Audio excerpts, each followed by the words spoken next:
Morning, Trent. Mark, how you going, mate? Oh, I'm extraordinarily well. How's that beautiful country air up there?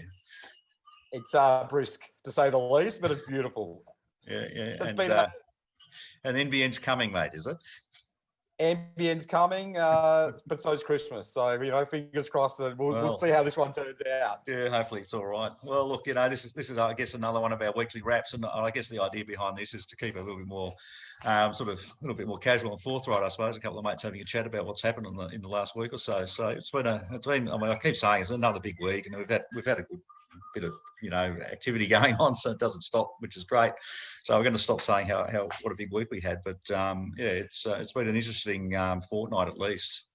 It certainly has. So probably one of the biggest news items that happened since the last time we caught up was your interview with Senator Jacqui Lambie, and then Leo's article following your interview. Can you want to give us a bit of an insight into that? Yeah, well, that was great. Obviously people can read the article, and if they want to sit through half an hour of me, Jacqui Lambie, having a chat, they can watch the interview itself. But look, I encourage you to do it because there's a lot in that interview that doesn't necessarily you can't put it all on a page quite easily. And I think Jacqui, whether you love her or hate her, she's got a very, very important message. And as you know, Australian Veteran News has made an editorial decision to get behind that message. And we think that a call for a Royal Commission of Veteran Suicides is an extremely important initiative, and it's getting a lot of backing from a lot of politicians around Australia. And we've sort of seen it being spoken about in Parliament House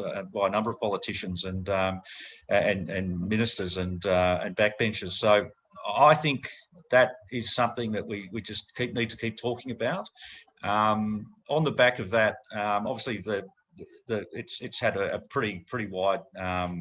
A lot of people have looked at it and viewed it, but on the back of that, I'm hoping to speak to. We've got something in train from a federal politician who's going to put something. Who's promised to put something together for us. I don't want to jinx that, but I think that we'll have maybe something soon, maybe an op-ed piece or perhaps an interview. And I'm speaking, trying to line up a couple of state-based, so not just Victoria, but state-based leaders in respective parliaments to speak to us about their views and also the things that they're doing statewide to support veteran transitions and various other initiatives going on as well. Yeah, but look, it's certainly an issue that's getting a lot of press and not going to go away. And I think you nailed it there. Like, whether you love Jacqui or dislike Jacqui, there's no use interviewing beige people, is there? So we like to present both sides of any story, and Jacqui is certainly passionate. Yeah, and look, and I'll add to the record too that you can work out what the response might have been, which was absolutely nothing.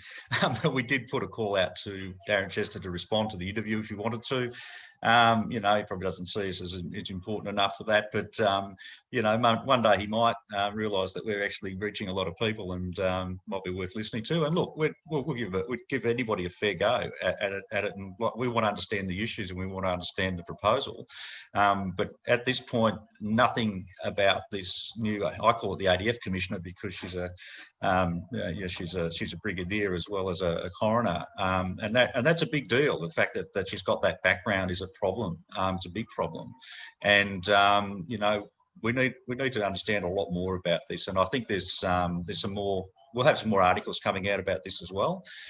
Do some more analysis as much as best we can, or opinion at least, and hopefully sort of try to broaden the net of the conversation, not just to drive home our point of view, but to try and explore what can be done that with this current appointment, if it goes ahead, and to make it better. But also let's not put off the idea that we can't have a Royal Commission into veteran suicides and other aspects of the ADF. I mean, there's clearly some huge cultural problems, and the symptoms of that are everywhere. And you look at the Brereton inquiry and so forth. I mean, that's all part of the backdrop of all this. And I could imagine that the government of the day would be very nervous about how to handle this, because it's an extraordinarily difficult problem. And I personally think the best thing they could do is to come clean with us about how they're going to handle it and what they're going to do.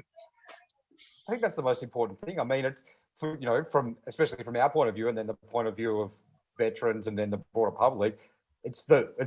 We don't know what we don't know about it, so we can only make comment and put our opinion forward on what we do know, and no one knows the whole picture at the moment. Well, yeah, it seems that way. And I mean, look, we've spoken to, like I spoke to, so a couple of other interviews we did this week, Bill Westhead earlier this week. I spoke to Dave Jamison the week before, but Bill, he's in a regional RSL. He's actually in Darren Chester's electorate. He's in, I think he is anyway. He's down in Gippsland and Warragul. And he's got a lot of good things to say about Darren. He thinks he's a good member, and he believes that when he gets a chance, he listens. But even Bill's saying, look, we still need to sort this out, and we need a Royal Commission and this ADF commissioner. I won't put words in your mouth. Look at the interview, but my interpretation is that he agrees generally that the commissioner situation that's been put in will be inadequate, and I don't think it will be, because you're potentially talking about addressing major cultural issues within the Australian Defence Force and government, and you've got a brigadier level person doing it, a coroner level person doing it, not a High Court judge, or you know what I'm saying, not that level. And it's sort of like, the perception would be that it's way above that person's pay grade. They're talking to lieutenant generals and ministers and things like that, and so they're always going to be sort of put in a sort of there'll be a bit of a lid, I think, put on their ability to do their job. And I'm not saying that this person, I don't think Boss is particularly a bad person. Well, I've never met her. I don't know. I only know about her public profile, and she seems very well. She seems like a very driven and very conscientious and clear-thinking person, and I'm sure she will do the best job possible. But you can't change the circumstances surrounding her appointment, and that's the harsh reality of it. So, in some ways, it's I don't understand why she would take the job, actually, given that situation. But I don't know the circumstances, and very few people do, I suppose. But that's the problem with this. It's the clarity of it is just not there, and we've still got people crying out for some transparency. And I think the only way you're going to take the heat out of the debate, and some of the debate is very nasty, and it's not fair. I think a lot of people like to bash DVA, and I think DVA has got some serious structural problems. A lot of it's driven out of the legislation that's been developed, and they've got to run, and just the pure circumstances of it. I don't think anybody in there is trying to kill anyone, as some people suggest, but I do think that they are possibly causing a great deal of harm and contributing to unnecessary deaths. And until we address it and understand it and pull it apart, we won't know. And it's not just them, but it's the whole. And I loosely call it a system, because it's bugger all of a system. It's a bloody mess. It's not really a system, is it? No, it's a mess of a thing. The different responsibilities between ADF, the responsibilities between DVA, and what government's doing to keep things looking good, and that kind of thing. You've got family members in just complete despair and extremely upset, and carrying enormous amounts of pain, for months and years, probably forever. And none of these things are going to address. It will address that. I'm fairly certain about that. But we certainly can consider, the issues of justice, and actually trying to do the right thing for those people who are actually in the Defence Force today and their families, and and maybe get a little bit of peace for those who've been through a lot already. Yeah, for sure. It's going to be that transparency that's going to help us all make informed decisions and comment on it and analysis. We need the complete information so we can make a competent analysis of what's going to happen. But you mentioned the DVA gave me a nice segue. So, we like to give credit where credit's due, and they've been supporting a very, very innovative program. So, and I spoke to Kevin Picker. He's the director of the Centre for Service and Therapy Dogs, and also Dogs for Life. Yeah, and DVA's been supporting. Great interview, Trent. Yeah, it was mate. I I always think of service dogs. The first thing I think probably everyone's like this, they think of guide dogs. And this is a stratosphere away from guide dogs. Guide dogs do an amazing job, but these are therapy dogs, and they literally become integrated into a person's life.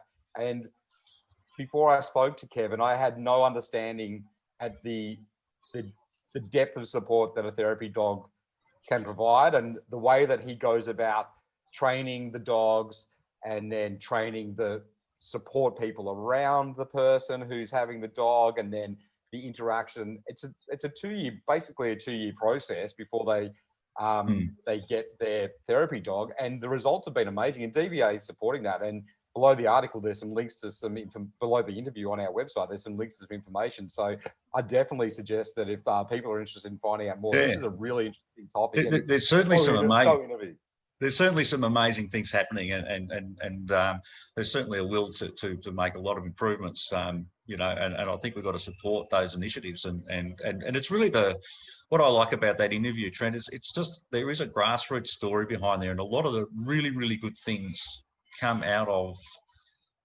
local initiatives. So I've had a couple of conversations. I spoke to Bill Westhead the other day, and he talked about just the things that they do at the local level out at Warragul, and it's been very, very impactful. A very small team of people getting out there and doing. Now he said that he's paying a big cost for it because he had to put a lot of time and effort into it, and he's not getting the full support that he was hoping to from the state branch and from DVA and ADF. But I hope that when people hear those stories, they think, oh yeah, we got to get behind these guys. I spoke to a young chap out at I can't remember the suburb now, but he's out, well, not a suburb, it's a small town just about 100 k's out of Melbourne, and I'm hoping to interview him soon. But they're doing some small local things as well that are just make a big impact for a handful of veterans getting together and trying to help out. So that'll be an interview coming up as well. So yeah, I think those stories are really good, and I do hope people find the time to just listen into some of those, because they're definitely worth